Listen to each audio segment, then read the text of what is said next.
영어 원서 읽기 9번째 시간입니다.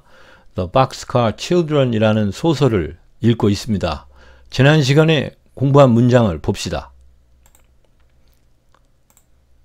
이 문장에서 서술어는 growled 였습니다.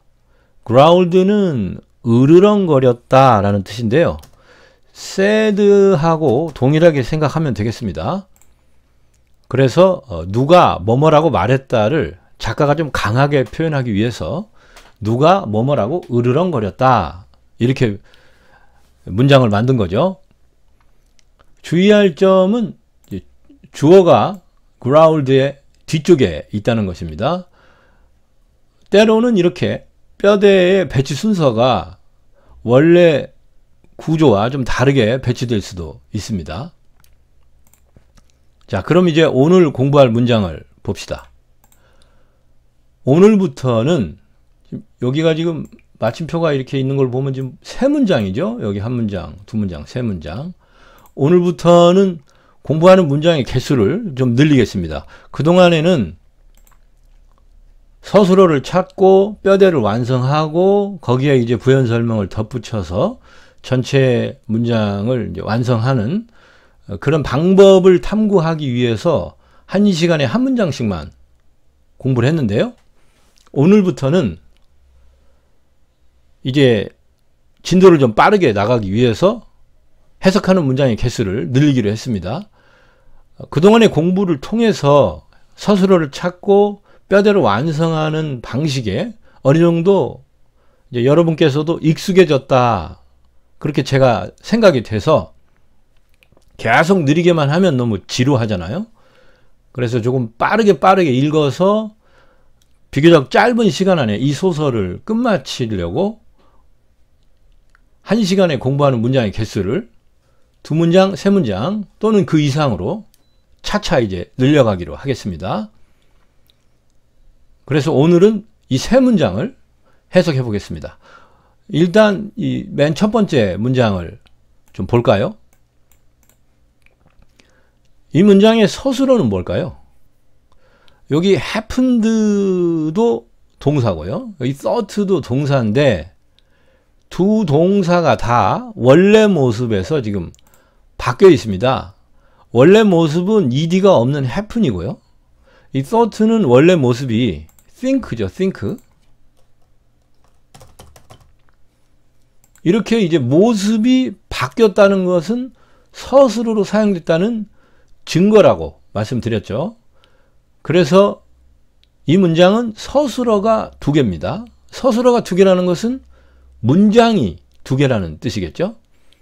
그래서 이 문장은 구조가 이제 happened로 이루어진 문장 속에 thought로 이루어진 문장이 들어가 있는 형태입니다. 그러면 happened로 이루어진 문장부터 해석해 봅시다.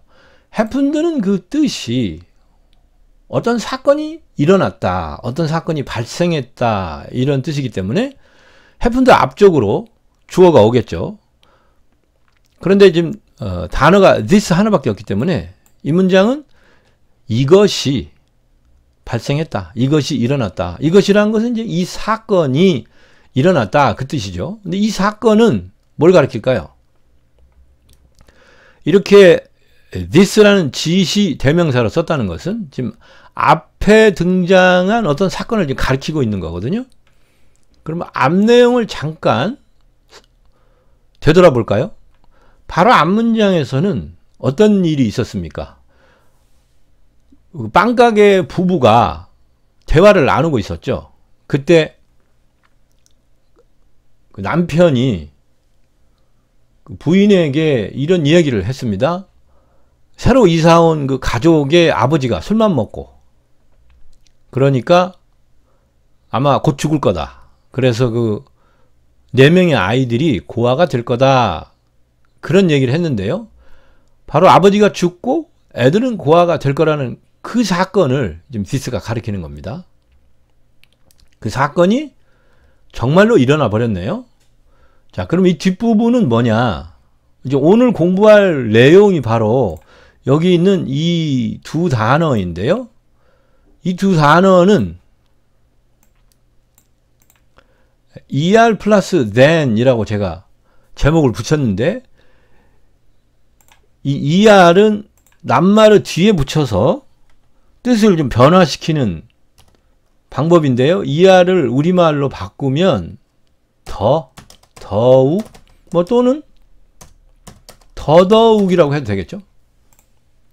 그런 뜻입니다. 그래서 soon이 머지않아, 곧바로 이런 뜻이니까요. er를 붙여서 sooner라고 하게 되면 더 머지않아, 더 곧바로, 또는 더더욱 머지않아, 더더욱 곧바로니까 더더욱 빠르게, 그런 뜻입니다. 그런데 더 빠르게 이렇게 말을 하려면은 기준점이 있어야겠죠. 무엇보다 더 빠르다는 것인지 기준이 필요하지 않겠습니까? 그래서 이 than이라는 단어를 쓰는데요. than은 보다, 뭐뭐보다 이런 뜻입니다. 이 뭐뭐가 than의 뒤에, 이 뒤쪽으로 배치가 됩니다. 이 문장의 경우에는 지금 문장이 than의 뒤에 배치가 됐어요. 그래서 then he thought가 한 덩어리입니다. 그런데 항상 문장이 오는 건 아니고요. then 뒤에 물건 하나가 그냥 사물이 배치되기도 합니다. 그럼 이제 sooner than he thought을 해석하면요. 그가 생각했던 것보다 더 빠르게, 더 곧바로 이렇게 해석이 됩니다. 그래서 이렇게 낱말에 er를 붙이고 그 뒤에 than을 사용해서 뭐뭐보다, 이거보다 더 어떠한 이런 표현을 자주 사용합니다. 그래서 er 플러스 than 이 구조를 잘 기억해 두시면 좋겠어요. 자, 그러면 첫 번째 문장은 해석이 끝났죠? 이러한 사건이 그가 생각했던 것보다 더 곧바로 벌어졌다, 그런 뜻입니다. 그럼 이제 두 번째 문장을 해석해 봅시다. 두 번째 문장은 여기서부터 여기까지인데요. 문장이 상당히 긴 편이네요. 두 번째 문장은 좀 길기는 합니다만 어쨌든 뭐가 어쨌다 이렇게 해석이 되겠죠. 자, 동사를 한번 찾아볼까요? came도 동사고 여기는 ask도 동사입니다. 그리고 come도 동사죠. 사실 come하고 came은 똑같은 단어인데 come이 과거형으로 바뀐 것이 came이죠. 자, 이렇게 모습이 바뀌게 되면 서술어라고 그랬죠. 그래서 이 came은 서술어로 사용된 것임에 틀림이 없고 이 문장은 지금 came으로 이루어지는 문장이 반드시 들어있다는 얘기입니다. 그리고 이제 ask와 come도 동사이기는 하니까 만약에 ask와 come도 서술어로 사용되었다면 이 문장은 세 문장으로 이루어지는 형태겠죠. 그런데 ask와 come은 서술어로 사용되었을까요? 앞쪽에 보면 to가 붙어 있죠. 얼마 전에 이렇게 to 플러스 동사의 형태를 공부한 적이 있습니다. 동사 앞에 to가 붙은 경우를 to 부정사라고 부른다고 설명을 드렸는데요. 이 to 부정사라는 용법은 동사를 명사나 형용사나 부사로 바꿨을 때 사용하는 문법입니다. 그래서 ask나 come 자체는 동사지만 이렇게 앞에 to가 붙어서 to ask 또는 to come 이렇게 한 덩어리로 사용이 되면은 더 이상 동사는 아닌 겁니다. 왜냐하면 명사나 형용사나 부사 중에 하나로 바뀌어 있는 형태이기 때문이죠. 그렇다면 to ask나 to come이 더 이상 동사로 쓰인 게 아니기 때문에 이 문장에서 결국 동사로 쓰인 낱말은 came 하나뿐입니다. 그래서 이 문장은 최종적으로 뭔가가 왔다 이런 식으로 해석이 될 겁니다. 그럼 이제 무엇이만 찾으면, 뭐가 다가왔는지만 찾으면 문장의 뼈대가 완성이 되죠. 그런데 주어는 came의 앞에 있을 건데 여기 보면 the next day가 그 다음날이란 뜻이죠. 이 그 다음날은 그 다음날 왔다. 이렇게 came을 부연 설명하기 위해서 붙인 낱말들이죠. 이렇게 동작이 언제 이루어졌는지 부연 설명을 하는 경우에는 이 언제에 해당하는 낱말들은 모두 부사적인 성격을 띠기 때문에 부사구라고 부르죠. 부사구는 뼈대가 절대 될 수 없죠. 그래서 결국 이 문장에서 주어는 여기 있습니다. 소년과 소녀가 다가왔다. 그런 뜻인데 boy라고만 하면은 어떤 소년인지 좀 알 수가 없기 때문에 the oldest boy, the oldest가 지금 부연 설명으로 붙었습니다. 여기서 좀 공부해 볼 내용이 있는데요. EST는 방금 전에 앞에서 공부한 ER과 짝을 이루는 문법입니다. ER은 더더욱 그러한 이런 뜻이라고 그랬잖아요. EST는 그거보다 조금 느낌이, 뜻이, 의미가 더 강한데요. 가장 그러한, 최고로 그러한 이런 뜻이 됩니다. 그래서 ER을 다른 것과 비교해서 이거보다 더 그러한, 그래서 이걸 비교급이라고 부르고요. EST는 최고로, 가장 그러한 이런 뜻이라서 EST를 최상급이라고 부릅니다. 그래서 ER과 EST가 짝을 이루어서 문법을 만드는데요. 지금 old의 뒤에 EST를 붙였으니까 old가 지금 나이가 든, 늙은, 오래된 이런 뜻이잖아요. 그래서 EST를 붙이게 되면 가장 오래된, 가장 나이든 이런 뜻이 됩니다. 그래서 가장 오래된 소년이란 뜻이 되는데 4명의 four children 중에서 나이가 가장 오래된 소년이면은 누굴까요? 큰아들이겠죠. 장남, 맏아들, 맏이. 그래서 oldest boy는 제일 큰 애를 가리킵니다. 큰아들을 뜻하는데 앞에 지금 the가 붙었죠. 어차피 이 boy는 앞에 한번 등장을 했습니다. 아버지를 부축하고 이렇게 올라갔잖아요. 그래서 그때 나온 소년이기도 해서 여기서 the를 붙이는 게 이상하지는 않습니다. 그 소년하고 가리킬 수 있잖아요. 그런데 EST가 가장 최고의라는 뜻인데 그 최고의라는 뜻의 속성상 어떤 그룹에서 최고 수준은 언제나 하나겠죠. 어떤 그룹에서 이 최상급에 해당하는 대상은 하나로 딱 정해지게 됩니다. 특정이 되는 거죠. 이 the는 특별하게 딱 지정을 했을 경우에 이제 붙이기 때문에 EST는 그 속성상 반드시 특별한 누군가로 정해지기 때문에 the를 붙일 만한 상황에 해당이 돼요. 그래서 EST는 항상 EST가 나오면 그 앞에 the가 있습니다. 그래서 이제 문법적으로는 the EST, the 플러스 최상급 이런 식으로 설명하거든요. 그래서 EST가 나오면 앞에 항상 the가 있다. 그런 내용도 기억해 두시면 좋겠습니다. 앞으로 이제 최상급이 나올 때 the가 있는지 없는지 제가 한 번 더 확인을 시켜 드리겠습니다. 그러면 이제 이 문장의 주어는 그 큰아들과 그 12살짜리 소녀겠죠? 그래서 이 보이가 오빠고 걸이 이제 여동생이 되겠네요. 그 큰아들과 딸이 다가왔다. 그런 뜻입니다. 그럼 이제 뒤에 있는 부분을 해석해 보죠. 이 뒤에 있는 부분은 지금 어떻게 해석을 해야 맞을까요? 사실 이 to ask는 앞에서 이제 한번 설명했습니다만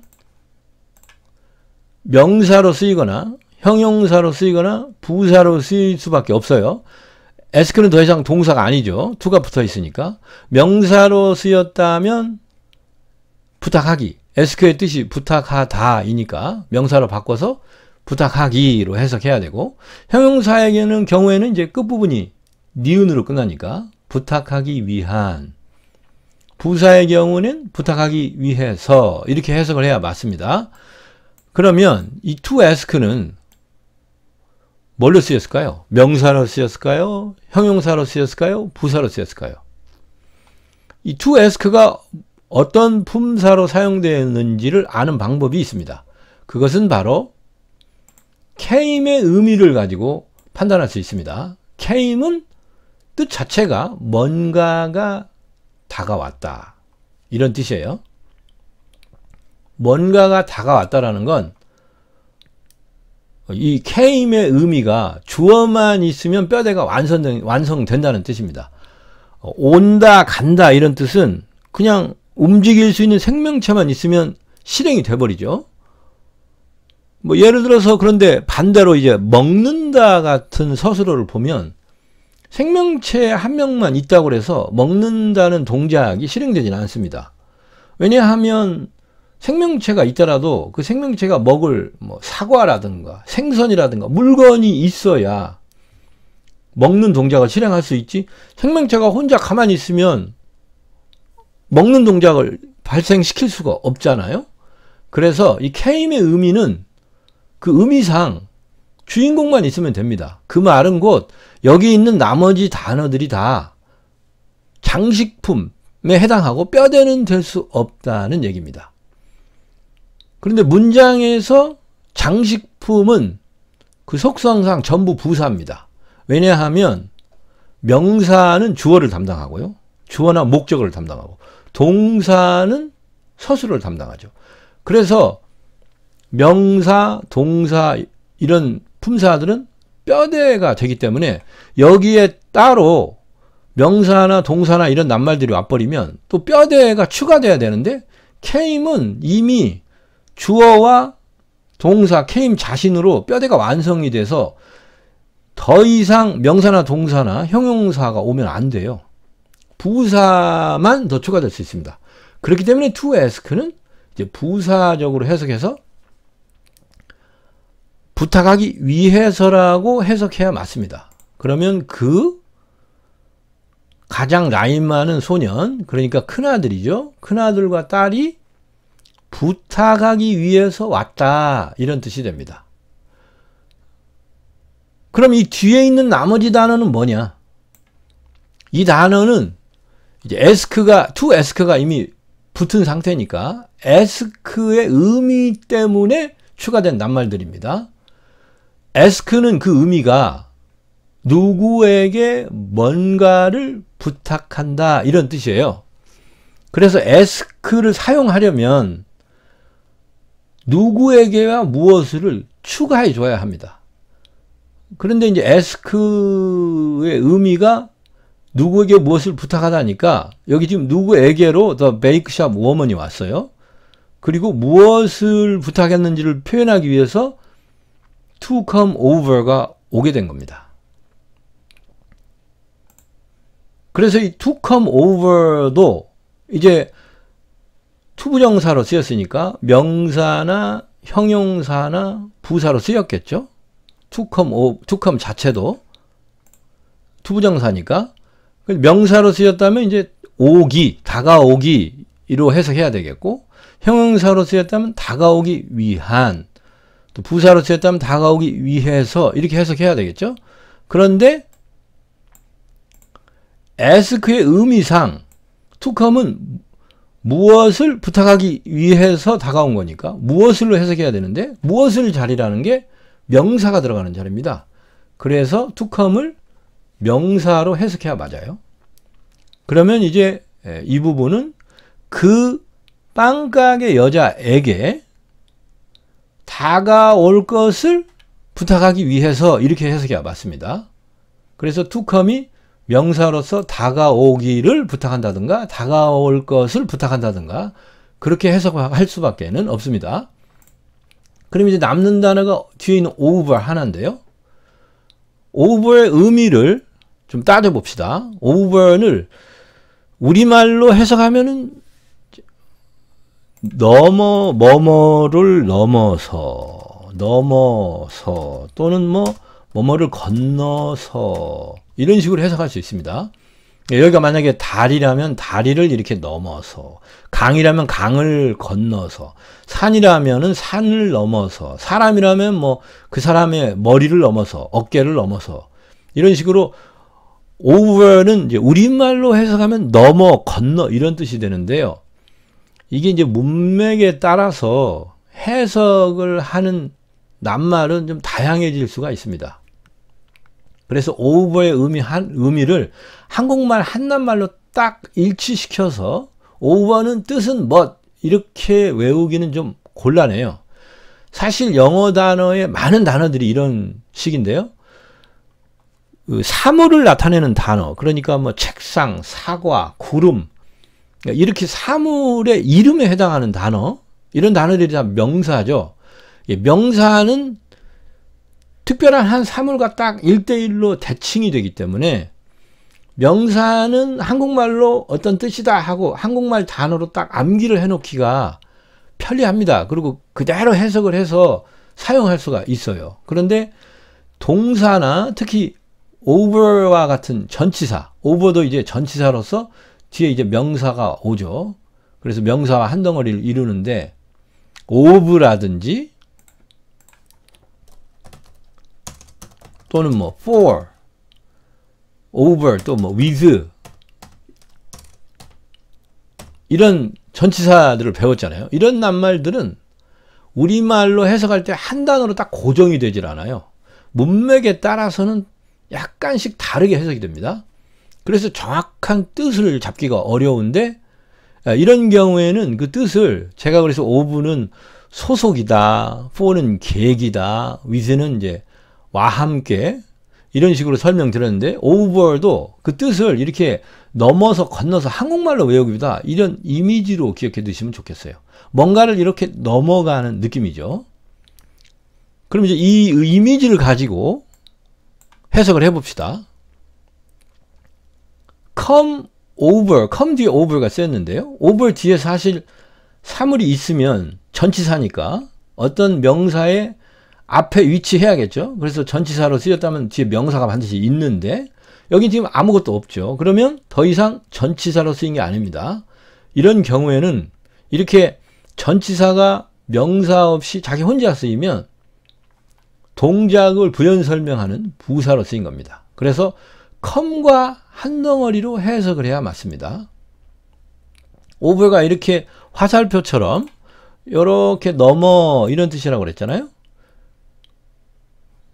여기서도 지금 원래 이사 와서 지금 스트레인지 패밀리가 사는 장소, 집이 있겠죠. 하우스가 있고 이 방 가게가 있잖아요. 이 두 장소를 이렇게 건너간다는 뜻으로 over가 쓰인 겁니다. 우리말에서도 이런 표현을 쓰는데요. 야, 너 잠깐 우리 집으로 건너와 봐. 야, 빨리 건너와. 뭐 이렇게 말할 때가 있잖아요. 바로 그런 것처럼 이 come over도 건너온다는 뜻입니다. 그래서 to come over까지 한 덩어리로 해석하면 건너오기, 건너올 것을 이런 식이 되겠죠. 그래서 그 빵가게 여자에게 건너올 것을 부탁하기 위해서 이렇게 해석할 수 있습니다. 그리고 이제 이 앞부분은 앞에서 해석했었는데요. 그 다음날이라는 뜻이죠. 그래서 이제 전체 문장을 해석해 보면요. 그 다음날에 그 부부가, 빵가게 부부가 이제 대화를 나누고 난 그 다음날에 장남과 그 동생, 딸이 그 빵가게 여자에게 건너올 것을 부탁하기 위해서 왔다. 이렇게 해석할 수 있습니다.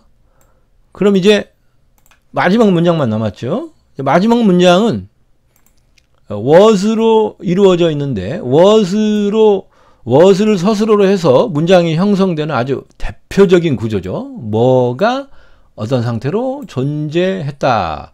그래서 그들의 아버지가 죽은 상태로 존재했다. 이런 뜻인데 그들의 아버지는 누굽니까? four children의 아버지겠죠. 아버지가 지금 이사 오자마자 죽어버린 겁니다. 자, 그러면 이 세 문장을 종합적으로 해석해 보겠습니다. 이 사건이 그가 생각한 것보다 더더욱 곧바로 벌어졌어요.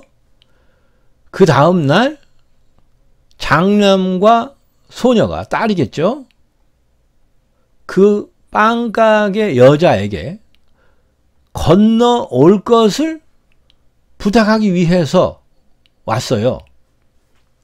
그들의 아버지가 죽었습니다. 해석은 다 끝났습니다. 자, 오늘 공부한 내용을 정리를 한번 해보고 끝마치겠습니다. 오늘 배운 내용은 ER 플러스 than, 뭐뭐보다 더더욱 그러한, 이런 식이죠. 그리고 투부정사가 두 개나 나왔죠. 여기 투부정사는 came을 부연 설명하기 위해서 쓰였으니까 부사로 사용됐을 거예요. 여기 투부정사는 ask의 목적어로서 사용되어서 명사로 사용되었었죠. 자, 그럼 이제 마지막으로 전체 문장을 한번 읽어봅시다. 문장이 또 3개나 되니까 한국말로 일일이 해석하면 더 어렵고요. 머릿속에서 이제 그림으로 장면을 떠올리면서 천천히 읽어보시기 바랍니다. 제가 한번 차근차근 읽어보겠습니다. This happened sooner than he thought. The next day, the oldest boy and girl came to ask the bake shop woman to come over. Their father was dead. 수고하셨습니다. 다음 시간에 만납시다.